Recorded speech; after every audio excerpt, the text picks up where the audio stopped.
So you're happy to work with me, apparently. Well, Massimo had an intellectual curiosity in my work. He also liked to drive me everywhere in Italy, where I often fell asleep because I was jet lagged in the car. We had good conversations. We didn't succeed at first in selling work, but gradually things started happening.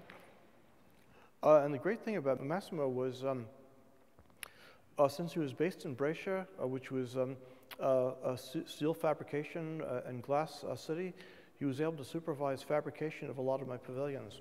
I think light is very important in my work, and that's probably how I got into the pavilions, which are very much about landscape as well as city plan. In another situation, we spoke about the influence of Mies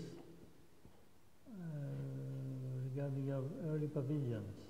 May you say something about it? I think in Europe, everything you did was a new idea. It was a one-off. The Tottenham House, also a lot of my work in the 80s in France, doing work in the regional art associations, the FROCs in parks, had a lot to do with landscape architecture. And I think Mies' work began with Schinkel. And all his work in Europe is landscaped, like the Tottenham House. It also deals with light, glass, and what I would call the mirror stage. So in some ways, our birthdays are almost the same. In some ways, we have kind of parallel interests. And first, I really disliked the work because Venturi was against it, because Venturi was against corporate architecture.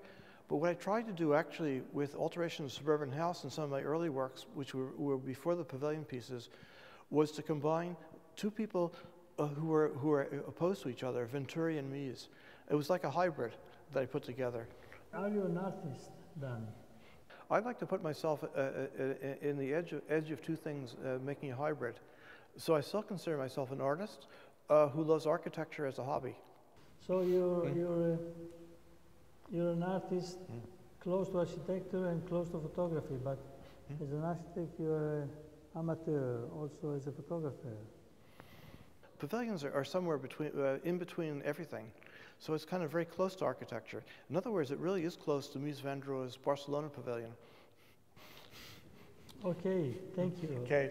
Thank you, Dan. Good. Come again.